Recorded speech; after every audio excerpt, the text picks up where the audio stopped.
Hello बच्चों, आज हम लोग इंटर फाइनल ईयर केमिस्ट्री मतलब क्लास 12 की केमिस्ट्री का सेकेंड चैप्टर सॉल्यूशन को पढ़ेंगे। विलयन के बारे में। सॉल्यूशन क्या होता है? सॉल्यूशन को जानने से पहले एक आवश्यक जानकारी आपके लिए ये है कि इस चैप्टर को पढ़ने के साथ साथ कापी कलम लेकर के आप साथ में बैठिए और जो भी पॉइंट्स यहाँ पे बताए जा रहे हैं उनको साथ साथ आप नोट्स भी करते रहिए, ताकि आपका नोट्स भी कंप्लीट होता रहे, जो फ्यूचर के लिए आपके लिए काफी बेनिफिशियल होगा। तो सॉल्यूशन के बारे में हम स्टार्ट करते हैं पढ़ना। सॉल्यूशन होता क्या है? तो सॉल्यूशन के बारे में डेफिनेशन ये दिया जाता है कि सॉल्यूशन दो पदार्थों का एक समांगी मिश्रण होता है। समांगी मिश्रण होता है दो पदार्थों का। वे दो पदार्थ होते क्या है? एक होता है सॉल्यूट और एक होता है सॉल्वेंट। एक सॉल्यूट होता है, एक सॉल्वेंट होता है। सॉल्यूट जो पदार्थ होता है जिसे विलेय कहते हैं, सॉल्वेंट जो होता है वो विलायक के नाम से जाना जाता है। सॉल्यूट और सॉल्वेंट के मिश्रण से बना हुआ जो समांगी मिश्रण होता है उसी को नाम दिया जाता है सॉल्यूशन। तो सॉल्यूशन में के दो कंपोनेंट, एक सॉल्यूट हुआ, दूसरा सॉल्वेंट हुआ। जो सॉल्यूट होता है वो कम मात्रा में उपस्थित होता है, सॉल्वेंट जो होता है वो अधिक मात्रा में उपस्थित होता है। सॉल्यूट और सॉल्वेंट के मिलने से बना हुआ जो समांगी मिश्रण होता है उसे हम विलयन के नाम से जानते हैं। अब विलयन का क्लासिफिकेशन अगर देखा जाए तो पदार्थों की अवस्था के अनुसार on the basis of state of matter solution are classified into 9 classes. First आपका आता है जैसे सॉलिड इन सॉलिड। सेकेंड है आपका सॉलिड इन लिक्विड। थर्ड है आपका सॉलिड इन गैस। इसी तरह फोर्थ है liquid in solid, liquid in liquid, liquid in gas, gas in solid, gas in liquid और लास्ट है आपका गैस इन गैस। तो ये 9 प्रकार के सॉल्यूशन टोटल होते हैं। इन 9 प्रकार में आप जो फर्स्ट पोर्शन देख रहे हो, फर्स्ट पार्ट आप देख रहे हैं, ये सॉल्यूट को बताता है। सॉल्यूट होता है जो कि कम मात्रा में उपस्थित होता है, और दूसरा जो आप देख रहे हैं स्टेट वो आपका सॉल्वेंट नेचर को दिखाता है, सॉल्वेंट नेचर को प्रदर्शित करता है। सॉलिड इन सॉलिड, ठोस का ठोस में विलयन, जैसे आपका पीतल होता है, ब्रॉन्ज, मेटल, स्टील, इटीसी। तो इस प्रकार के जो सॉल्यूशन होते हैं जिसमें दो या दो से अधिक प्रकार के ठोस पदार्थ आपस में मिलकर के एक समांगी मिश्रण तैयार करते हैं, उनको हम कहते हैं सॉलिड इन सॉलिड टाइप का सॉल्यूशन। तो ब्रॉन्ज मेटल की अगर बात करें तो ब्रॉन्ज मेटल मींस पीतल में दो पदार्थों का कॉम्बिनेशन होता है जिसमें कॉपर होता है आई थिंक 70% एंड जिंक होता है अप टू 30%। तो इस तरीके से कॉपर और जिंक के मिलने से हमारा ब्रॉन्ज मेटल पीतल का निर्माण होता है। सॉलिड इन लिक्विड, जैसे हम कोई भी चीनी का पानी में विलयन बना लें या नमक का पानी में विलयन बना लें, तो वहां पे जो जल होगा आपका वो एक सॉल्वेंट का काम करेगा, जो सॉलिड मटेरियल होगा वो सॉल्यूट का काम करता है। सॉलिड इन गैस की बात अगर करें, ठोस का गैस में विलयन, तो सॉलिड इन गैस, तो जैसे इसमें सॉल्वेंट के रूप में काम करता है और गैस जो होता है आपका सॉल्वेंट के रूप में काम करता है। तो जैसे कैंफर, कपूर की बात ले लें या आयोडीन को ले लें, तो इनका जब सब्लिमेशन होता है कपूर या फिर आयोडीन का, तो वो सब्लिमेशन की घटना एक प्रकार से सॉलिड इन गैस टाइप का सॉल्यूशन प्रिपेयर करती है। लिक्विड इन सॉलिड, तो जैसे तमाम साल्ट आप लोगों ने देखा होगा, उस साल्ट में वाटर के क्रिस्टलाइन मॉलिक्यूल जुड़े हुए होते हैं, जैसे आपका वाशिंग सोडा होता है आपका Na2CO3 × 10H2O। तो आप यहाँ पे देख सकते हो जो सोडियम कार्बोनेट है ये सॉलिड फॉर्म में होता है और ये वाटर भी सॉलिड फॉर्म में होता है, बट ये लिक्विड नेचर को दर्शाता है। तो इस कारण ये जो आपका सोल्यूशन हुआ वो लिक्विड इन सॉलिड टाइप का सोल्यूशन हुआ। लिक्विड इन लिक्विड, तो एल्कोहल का जलीय विलयन आप ले सकते हो, वो मतलब दो लिक्विड्स का मिक्सचर होता है, उसमें जो एक लिक्विड होता है सॉल्यूट होता है, दूसरा सॉल्वेंट होता है। लिक्विड इन गैस का जो सोल्यूशन होता है, जैसे वायुमंडल में जो जल वाष्प के कण मौजूद है वो लिक्विड इन गैस टाइप का सोल्यूशन बनाती है। गैस इन सॉलिड, गैस का सॉलिड में विलयन बना हुआ, तो इसमें भी एक एग्जांपल आता है, जैसे पैलेडियम के पृष्ठ पर हाइड्रोजन गैस का जो एडजॉर्प्शन होता है, वो एडजॉर्प्शन के कारण बना हुआ जो मिक्सचर होता है उसे हम गैस इन सॉलिड टाइप का सॉल्यूशन कहते हैं। Gas in liquid, gas in liquid के बारे में एक महत्वपूर्ण बात आपको ये बता दूं कि गैस इन लिक्विड पर एक एक्सपेरिमेंट हेनरी नामक साइंटिस्ट ने किया था 1803 ईस्वी में। उन्होंने इस पर आधारित एक प्रयोग दर्शाया था और उस प्रयोग को हम लोग कुछ समय बाद आगे इसी चैप्टर में पढ़ेंगे।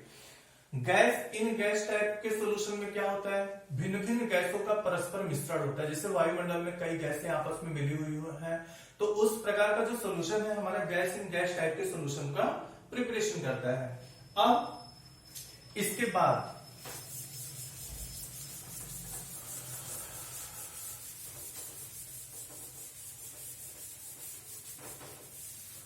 सोल्यूशन में के प्रकार में फिर एक क्लासिफिकेशन आता है। किसी भी सोल्यूशन में सॉल्यूट की मात्रा के अकॉर्डिंग सोल्यूशन का क्लासिफिकेशन दो तरीके से और कर सकते हैं, जैसे डाइल्यूट सॉल्यूशन और एक होता है कॉन्सेंट्रेट सॉल्यूशन। तो डाइल्यूट सॉल्यूशन क्या होता है, ऐसे सॉल्यूशन जिसमें सॉल्यूट की काफी कम मात्रा उपस्थित होती है उसको हम डाइल्यूट सॉल्यूशन कहते हैं। कॉन्सेंट्रेट सॉल्यूशन के बारे में, तो ऐसे सॉल्यूशन जिसमें सॉल्यूट की काफी अधिक मात्रा घोल करके विलयन को काफी कॉन्सेंट्रेट कर देती हो, गाढ़ा कर देती हो, तो वो बना हुआ जो विलयन होता है उसे हम कॉन्सेंट्रेट सॉल्यूशन कहते हैं। अब विलयन के नेचर के आधार पर, विलयन की प्रकृति के आधार पर भी हम विलयन को तीन पार्ट में क्लासिफाई कर सकते हैं। जैसे आपका एक होता है सेचुरेटेड सॉल्यूशन, दूसरा होता है अनसेचुरेटेड सॉल्यूशन और तीसरा होता है आपका सुपर सेचुरेटेड सॉल्यूशन। ये तीन प्रकार के सॉल्यूशन है आपके। सेचुरेटेड सॉल्यूशन जिसको संतृप्त विलयन के नाम से जाना जाता है, होता क्या है, ये बनता कैसे है। तो सेचुरेटेड सॉल्यूशन का मतलब ये हुआ, जैसे मान लीजिए हम चीनी को पानी में घोलते जा रहे हैं, घुलता जा रहा है, एक ऐसी अवस्था आ जाती है जब चीनी का पानी में घुलना पूरी तरह से बंद हो जाता है, फिर हम उसके बाद चीनी को मिलाते हैं तो चीनी के पार्टिकल बिना घुले नीचे बैठना शुरू कर देते हैं। तो किसी विलयन की वो अवस्था जिसमें विलेय पदार्थ को और अधिक मात्रा में न घोला जा सके, जिसमें विलेय और अधिक मात्रा में ना घुल सके, तो ऐसा बना हुआ जो विलयन होता है उसको हम सेचुरेटेड सॉल्यूशन कहते हैं। इसी तरह से अनसेचुरेटेड सॉल्यूशन क्या होता है, तो अनसेचुरेटेड सॉल्यूशन का मतलब ऐसा विलयन जिसमें विलेय पदार्थ अपनी विलेयता से भी कम मात्रा में केवल घुल पाता हो, ऐसे विलयन को अनसेचुरेटेड सॉल्यूशन कहते हैं।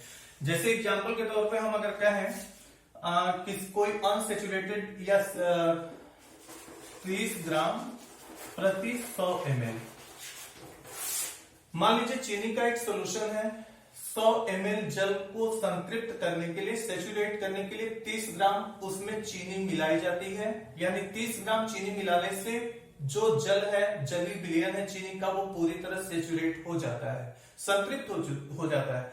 30 के बाद अगर हम 1 भी ग्राम चीनी मिलाते हैं तो वो चीनी पानी में घुल नहीं पाएगा और वो नीचे बैठना शुरू कर देता है। तो ये जो सॉल्यूशन का मापक हुआ, ये जलीय विलयन का चीनी का, ये सेचुरेटेड सॉल्यूशन हो गया।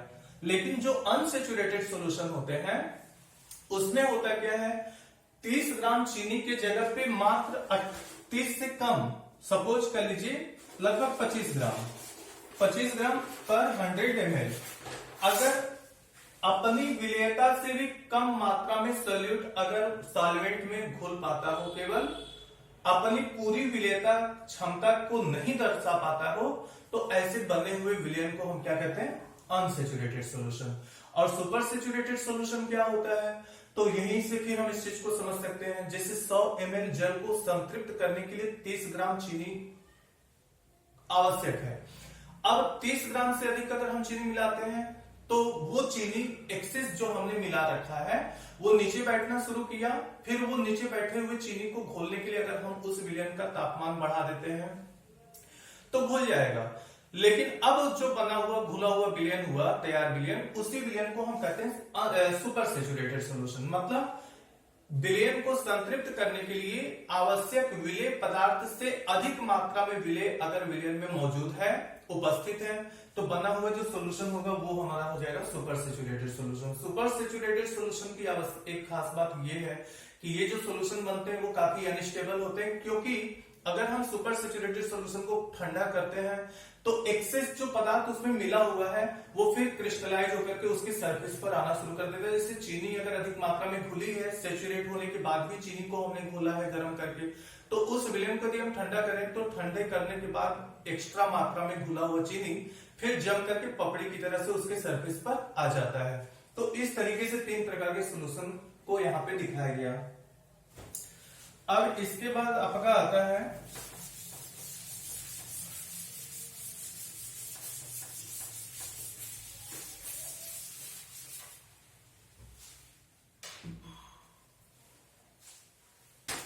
Units of concentration of solution.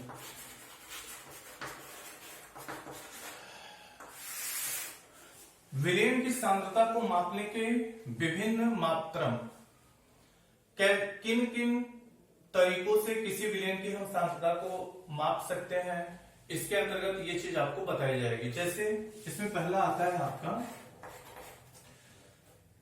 Mass percentile, जिसको हम कहते हैं द्रव्यमान प्रतिशत, जिसको W/W के सिंबल से इसको हम शो करते हैं।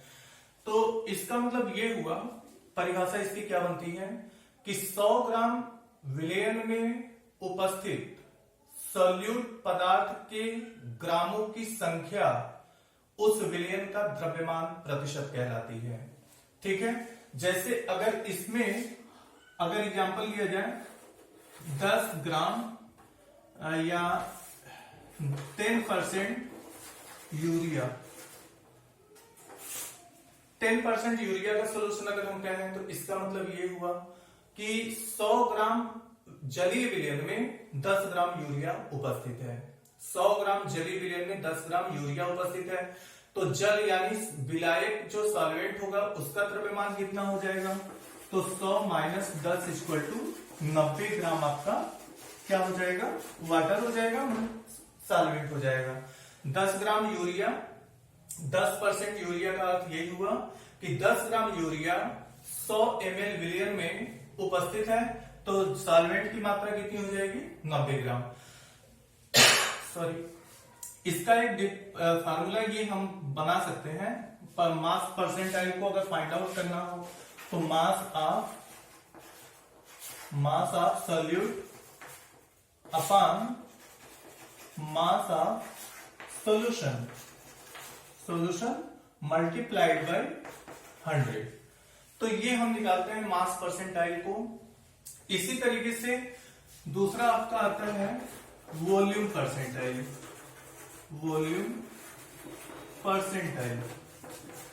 तो वॉल्यूम परसेंटाइल कैसे निकालते हैं, इसको हम V/V के द्वारा इसको हम प्रदर्शित करते हैं। वॉल्यूम परसेंटाइल 100 ml विलयन में उपस्थित विलेय के मिलीलीटरों की संख्या जो होती है वो आयतन प्रतिशत कहलाती है, वॉल्यूम परसेंटाइल कहलाती है। जैसे मान लीजिए अगर हम कहें 10% एल्कोहल का सॉल्यूशन, तो इसका मतलब ये हुआ 100 ml सॉल्यूशन में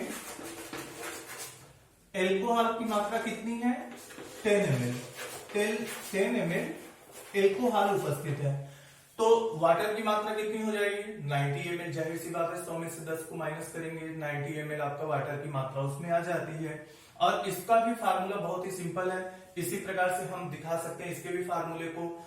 वॉल्यूम परसेंटाइल इक्वल टू हो जाएगा mass volume of the solute upon volume of the solution multiplied by 100। ये चूंकि छोटे छोटे फार्मूले हैं जिनको आप समझ के अपने कॉपी पे लिख सकते हो, चूंकि ब्लैक बोर्ड पे हम इस सारी चीजों को बहुत तरीके से मैं लिख नहीं पाऊंगा क्योंकि जगह उतना है नहीं इस पे, तो आप लोग सुन के भी इन चीजों को लिख सकते हो। तो वॉल्यूम परसेंटाइल की फार्मूले में हम ये दिखा सकते हैं volume of the solute upon volume of the solution multiplied by 100। तीसरा जो यूनिट होता है, तीसरे तरीके से हम सॉल्यूशन के स्ट्रेंथ को माप सकते हैं, तो वो आता है आपका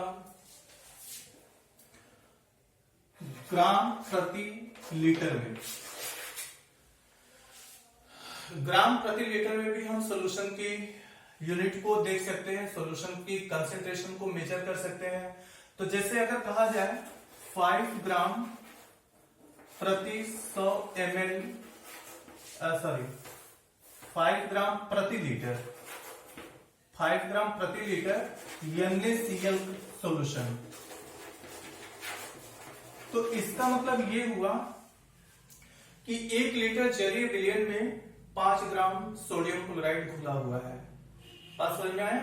मतलब विलयन के 1 लीटर में सोडियम क्लोराइड की कितनी मात्रा घुली हुई है? 5 ग्राम। इसके लिए फार्मूला अगर हम जनरेट करें तो फार्मूला हो जाएगा mass of solute upon volume of solution in litre multiplied by 100। तो ये परसेंटेज के रूप में भी हम अगर मल्टीप्लाई करते हैं तो परसेंटेज के रूप में ये चीज हमें प्राप्त हो जाएगा। नेक्स्ट आपका आता है मोलरिटी। मोलरिटी बहुत इंपॉर्टेंट ये पॉइंट है जिसके द्वारा हम सॉल्यूशन के कंसेंट्रेशन को मेजर करते हैं। मोलरिटी होती क्या है? मोलरिटी का डेफिनेशन यही होता है कि number of moles of the solute presented into the unit volume of the solution.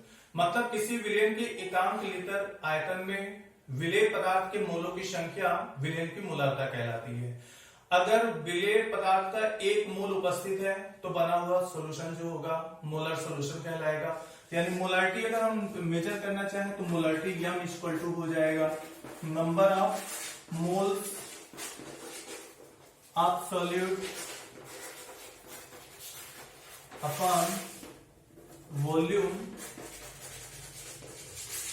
Of solution in litre. Solute के मोलों की संख्या बटे विलयन का आयतन लीटर में। अब मोलों की संख्या कैसे निकालते हैं? तो मोलों की संख्या निकालने का बहुत ही आसान तरीका होता है, number of moles equal to होता है वेट अपॉन मॉलिक्यूलर वेट। किसी भी पदार्थ के मोलों की संख्या अगर निकालनी है तो उसका वेट कितना है? Weight of substance upon molecular weight. मतलब भार बटे अणु भार, ये जो है ये नंबर ऑफ मोल्स को बताएगा। मोल्स निकालने के ये फार्मूले होते हैं, तो मोल्स निकाल करके हम किसी विलयन की मोलारता को डिमॉन्स्ट्रेट कर सकते हैं। तो इस तरीके से मोलारता हम निकाल लेते हैं।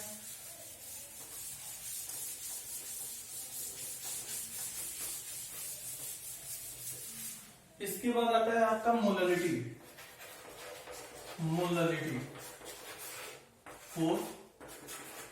तो मोलरिटी क्या होती है? थोड़ा सा अलग। यहां पे क्या होगा? विलेय के मोलों की संख्या नंबर ऑफ मोल्स तो होगा ही होगा, बट वो number of moles of solute किस में उपस्थित होगा? यहां मोलरिटी में number of moles of the solute will be presented into the 1 kilogram of the solvent. मतलब विलायक के 1 किलोग्राम में उपस्थित विलेय पदार्थ के मोलों की संख्या विलयन की मोलारता कहलाती है। ये अक्सर डिफरेंस पूछा जाता है परीक्षाओं में, what is difference between molarity and molality. तो मोलारिटी में क्या है? Number of the moles presented into the unit volume of the solution. लेकिन यहां मोलरिटी में क्या हो जाएगा? Number of moles of the solute presented into the 1 kilogram of the solvent. ठीक है, तो मोलरिटी का ये फार्मूला हो जाएगा number of moles of solute upon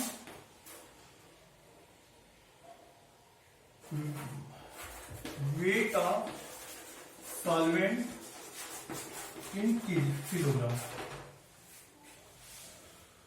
तो इस तरीके से हम मोलरिटी भी निकाल सकते हैं, मोलों की संख्या बटे विलायक का भार किलोग्राम में। बात समझ में आया? और इसके अलावा नॉर्मलिटी, नेक्स्ट नॉर्मलिटी कैसे निकालते हैं? अच्छा, एक चीज और है, पूछता है कि टेम्परेचर का प्रभाव, जितने भी हम कंसंट्रेशन को मेजर कर रहे हैं अलग अलग तरीकों से, उनमें किस पर टेम्परेचर का कोई इफेक्ट नहीं पड़ता है। तो मोलालिटी ये ऐसा पॉइंट है जिस पर टेम्परेचर का कोई प्रभाव नहीं पड़ता है, ये बात भी दिमाग में रखिएगा। नॉर्मलिटी क्या होती है? तो नॉर्मलिटी का मतलब number of equivalent weight of the solute presented into the unit volume of the solution. विलयन के 1 लीटर में विलेय पदार्थ के ग्राम तुल्यांकों की संख्या विलयन की नॉर्मलता कहलाती है। At a constant temperature the number of equivalent weight of the solute presented into the unit volume of the solution is to be known as the normality of the solution. मतलब नॉर्मलिटी अगर हमें निकालनी है, normality को capital N से denote करते हैं, तो number of equivalent weight of solute upon volume of solution. अब तुल्यांकों की संख्या, यहां पे बात फिर आती है कि number of equivalent weight of solute निकालते कैसे हैं, तुल्यांकों की संख्या कैसे निकालते हैं। तो तुल्यांकों की संख्या निकालने का सूत्र होता है तुल्यांकों की संख्या बराबर वेट अपॉन इक्विवेलेंट वेट। तुल्यांकी भार, इक्विवेलेंट वेट। वेट को अगर W से हम प्रदर्शित करें, तुल्यांकी भार को कैपिटल E से प्रदर्शित करें, तो तुल्यांकों की संख्या बराबर हो जाएगी भार बटे तुल्यांकी भार W अपॉन E। तो यहां से अगर हम एक और देख लें फार्मूला, तो कैपिटल N बराबर हो जाएगा W upon E upon volume of the solution. ये भी आपका लीटर में ही होगा, तो लीटर में वॉल्यूम भी लीटर में चेंज करने के लिए 1000 से हम भाग देते हैं, ये हो जाएगा आपका W गुणे 1000 अपॉन E इंटू V। यहां से ये आपका कैपिटल N के बराबर हो जाएगा। अब इस फार्मूले के द्वारा हम नॉर्मलिटी डिमॉन्स्ट्रेट कर